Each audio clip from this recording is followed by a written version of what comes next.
The space heater broke on a Tuesday. Nobody replaced it. By the 12th night, I could see my own breath in the dark. Then my daughter-in-law opened a letter she was never supposed to read. 5 minutes later, her hands were shaking. My name is Wendell Crosby. I'm 76. Retired machinist, former Marine, Biloxi, Mississippi. And those 12 cold nights ended the same evening. A piece of mail changed how my son's wife looked at me for the rest of her life. I'd moved into my son's garage apartment 5 months earlier, after 2 falls and 1 spring finally convinced me living alone wasn't realistic anymore. It's just until the guest room opens up, Priscilla told me the day I moved in. 5 months later, her cousin was still in it. Apparently, I was the only one in that house expected to be temporary. I didn't complain about the heater at first. The first night, I assumed Denny would fix it the next morning. By the 4th night, I was sleeping in my old Marine sweatshirt, the one I'd kept folded in a drawer for 30 years without much reason to wear it. By the 8th night, my fingers hurt when I woke up, stiff enough that I had trouble working the coffee maker some mornings. On the 12th night, I stopped asking. Priscilla had started sorting my mail not long after I moved in. She said my eyes weren't good enough anymore for fine print, and at first, I appreciated the help. Eventually, she stopped asking before opening anything at all, and I stopped noticing enough to mind. That 12th afternoon, she brought a stack of mail out to the garage, sorting through it at my little folding table while I sat nearby, the space heater still very much broken behind me. She opened one envelope without looking closely at who it was addressed to. Her eyes moved across the first line, then the second. The color left her face. "Wendell," she said slowly, "what exactly happened at Camp Lejeune?" I didn't answer right away. "Wendell, read the rest," I said. Her voice, reading further down the page, started to shake. "It's from a law firm. Something about a class action. Water contamination claims, from your time stationed there. Wendell, this says..." She stopped. "This says pending compensation." "How much?" I asked, though some part of me already knew the number by heart, having read that letter myself a dozen times since it first arrived weeks earlier. $450,000. She set the letter down like it had suddenly gotten heavier in her hands. "Wendell, why didn't you ever mention this? Would it have mattered?" I asked. She opened her mouth, then closed it again. "Would the heater have been fixed sooner," I said, "if you'd known there was money involved?" She didn't answer that. I let the silence sit there a long moment, because I wanted her to actually feel the shape of it, rather than rush past it toward whatever apology she was already assembling. "I need to talk to Denny," she finally said, standing up so fast she nearly knocked over her coffee, though her voice had lost some of its earlier warmth, replaced by something more like discomfort than sympathy. I don't know everything said between them that evening. I know Denny came out to the garage himself around 9 o'clock, carrying a portable electric heater still in the box, hands fumbling with the cord as he plugged it in.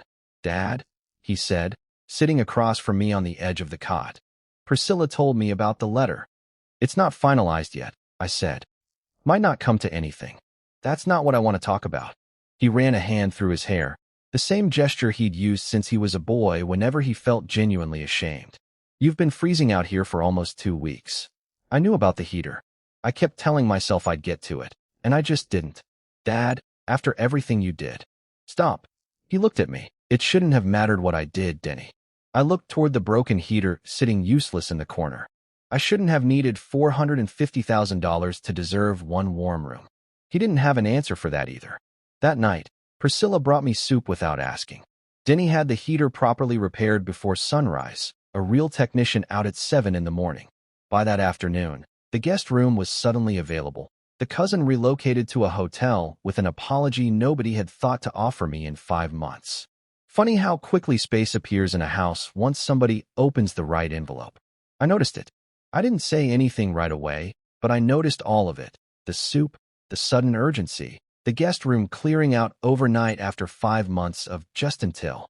Some part of me wondered whether any of it would have happened at all if that letter had never arrived, or if I'd simply keep freezing quietly in that garage until my own body eventually made the decision for everyone.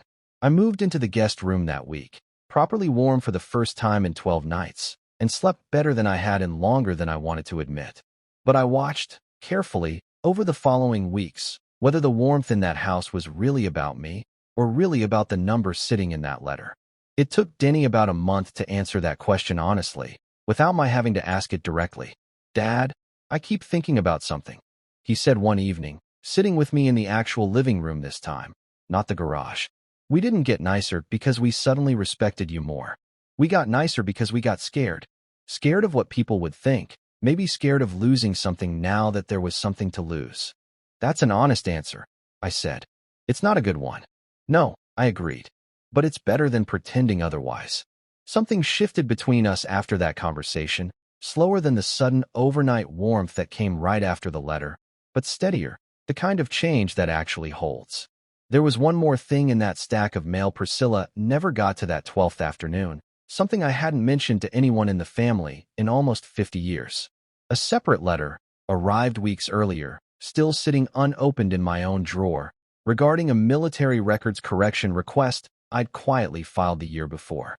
A Silver Star recommendation from 1969 that had never been properly processed at the time, buried in paperwork the way so many things were during that particular stretch of the war. I finally told Denny about it myself, months later, not through a letter opened by accident, but sitting across from him at that same kitchen table, choosing, for the first time in decades, to actually say it out loud rather than let paperwork say it for me. He sat quiet for a long while after I finished. Dad, why now? Why tell me yourself instead of letting us find out some other way? Because that's the part one got wrong the first time, I said. I let a letter tell Priscilla who I was. I don't want that happening again with something that actually matters. The correction came through officially about 7 months after that first cold Tuesday, and the VFW hall held a small ceremony for it. An officer reading the citation aloud while Denny, Priscilla, and my grandchildren sat in the front row. Afterward, Priscilla hugged me for a long moment. I thought that letter told me who you were, she said quietly. No, I said. It told you something you should have known without ever opening it. She didn't argue with that. She just held on a little longer. It's been about 8 months now since the heater first broke. Denny checks in properly these days. Real conversations, real questions, keeping a small notebook lately where he writes down pieces of the stories I've finally started sharing. Said he wants his own kids to know the whole thing someday, not just the outline that used to be good enough. Priscilla still opens my mail sometimes, but she asks first now, every single time, no exceptions, and somewhere along the way, that small habit became its own quiet kind of apology, repeated often enough to actually mean something.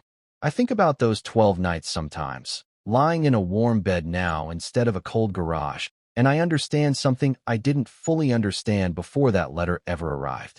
Respect that only shows up once it learns what you're worth on paper was never really respect to begin with. It's just fear wearing a warmer coat. If this story got to you, hit like, drop a comment, and subscribe for more. I'll see you in the next one.